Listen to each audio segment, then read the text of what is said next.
Alors ce qu'il faut savoir, c'est que chez ALD Automotive, la BMW i3 est en fait un véhicule qui est donc en autopartage, en car sharing, pour permettre aux collaborateurs d'ALD de se déplacer, d'avoir des déplacements en fait ponctuels. Donc j'utilise en fait dans ce cadre-là, c'est-à-dire que tous les déplacements professionnels que j'aurai ponctuellement à faire, j'utilise cette BMW i3. Alors l'avantage aujourd'hui de cette BMW i3 du coup en car sharing, c'est de pouvoir en fait avoir un véhicule électrique, donc faire ces petits trajets, et puis en même temps de ne pas avoir à passer à la station-service. Donc je débranche le véhicule quand j'en ai besoin et ensuite quand je reviens, je le rebranche et je verrouille le véhicule tout simplement. La différence avec un véhicule thermique sur ce véhicule électrique, c'est que je bénéficie en fait de tout le confort de l'électrique, c'est-à-dire que je n'ai pas de vitesse à passer, on est en boîte automatique, donc dans les embouteillages c'est super agréable. En plus de ça, j'ai une vivacité en termes de motorisation puisque du coup, en électrique, on a le couple directement dans les roues et ça, c'est assez confort quand on doit notamment doubler.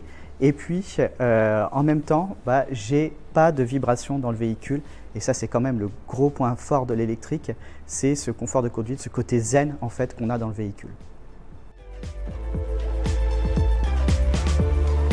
Le fort de la BMW i3 se situe surtout, dans un premier temps, sur la taille du véhicule. Ce véhicule est facile à stationner et il est facile en fait de le prendre en main. On a tout de suite l'impression d'être dans un véhicule qu'on a l'habitude de conduire tous les jours. Deuxième point fort, ce serait le confort. On revient dessus, mais on a l'impression vraiment quand on monte dans ce véhicule d'être dans son salon, d'avoir ce grand écran qui est très confortable à la lecture et qui permet de faire son trajet vraiment de façon très agréable.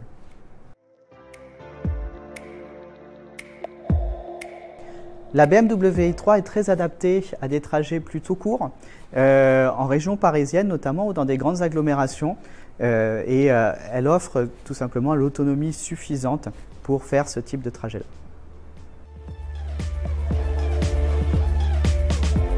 Alors je donne à la BMW i3 la note de 7 sur 10. Alors pourquoi 7 sur 10? Parce que si on la compare aux véhicules électriques qui existent sur le marché actuellement, elle ne propose pas les mêmes autonomies. On est également sur la fin d'une série en fait. Pour l'autonomie en tout cas de l'époque qu'elle proposait, elle était suffisante, mais aujourd'hui voilà, elle n'est plus adaptée au marché. Et d'autre part, elle n'a pas aussi le CarPlay, qui est une des options aujourd'hui indispensables sur les voitures. Et donc voilà, donc c'est pour ça que je lui mets la note de 7 sur 10. Cependant, je sais que BMW travaille beaucoup sur les autres modèles à améliorer cette autonomie et également à proposer les options dont je viens de parler tout à l'heure. Donc finalement, cette note-là de 7 sur 10 sera largement rattrapée dans le futur par BMW.